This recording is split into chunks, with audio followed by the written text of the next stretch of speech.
అస్సలు లాగ్ లేకుండా చాలా షార్ట్ అండ్ స్వీట్‌గా చాక్లేట్ చేసేద్దాం రండి. మిక్సీ పట్టి ఫ్రిడ్జ్‌లో పెట్టామా చాక్లేట్ రెడీ.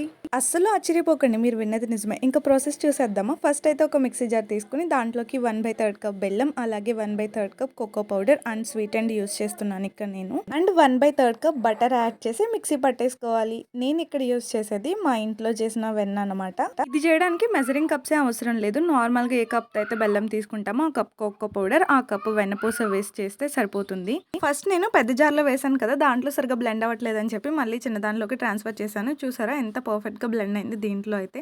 తర్వాత ఒక ప్లేట్ తీసుకుని దానికి బాగా నెయ్యి అప్లై చేసుకొని మనం ఇందాక మిక్సీ పట్టిన పేస్ట్ని ప్లేట్లో వేసేసుకొని ఈవెన్గా స్ప్రెడ్ చేసుకోవాలి. ఇక్కడ మీకు నెయ్యి కనుక ఇష్టం లేకపోతే ఆయిల్ అయినా యూస్ చేసుకోవచ్చు, నో ప్రాబ్లం. ఆయిల్ కానీ నెయ్యి కానీ రాయడం వల్ల ఏంటంటే ఈజీగా చాక్లెట్ ప్లేట్ వదిలి వచ్చేస్తుంది, అందుకని చెప్పి రాస్తున్నాను. ఇలా స్ప్రెడ్ చేసేసిన తర్వాత మీ దగ్గర ఏమైనా డ్రై ఫ్రూట్స్ ఉంటే అవన్నీ యాడ్ చేసుకోండి. ప్రస్తుతానికి మా దగ్గర అయితే ఓన్లీ బాదం మాత్రమే ఉంది. సో అవే చిన్న చిన్న పీసెస్ లాగా కట్ చేసి యాడ్ చేశాను. మా బుడ్డోడు కూడా నాకు హెల్ప్ చేస్తున్నాడు, వాడి హ్యాండ్ లేకుండా అవ్వదనుకోండి. ఇంకా దీన్ని పట్టుకెళ్ళి ఫ్రిడ్జ్లో పెట్టి ఒక 30 to 40 minutes ఉంచితే సరిపోతుంది. నేనైతే 1 hour పైనే ఉంచేసాను, ఎందుకంటే మా వాళ్ళందరూ పడుకున్నారు. ముందు తీసి ఏం చేస్తానని చెప్పి తీయలేదు. అలాగే ఇంకొక విషయం, ఇది ఓన్లీ ఫ్రీజర్లో ఉంటే మాత్రమే గడ్డ కడుతుంది. బయటకి తీసామా వెంటనే మెల్ట్ అయిపోతుంది, ఈవెన్ నార్మల్ ఫ్రిడ్జ్లో ఉన్నా కానీ. ఇంకా రిజల్ట్ విషయానికి వస్తే ప్లేట్ చూస్తేనే అర్థమవుతుంది కదా, అప్పటికే సగం ఖాళీ అయిపోయింది. ఇంకా ఫైనల్గా మా చెల్లికి పెట్టాను, దాని మాటల్లోనే విందాం టేస్ట్ ఎలా ఉందా అనేది.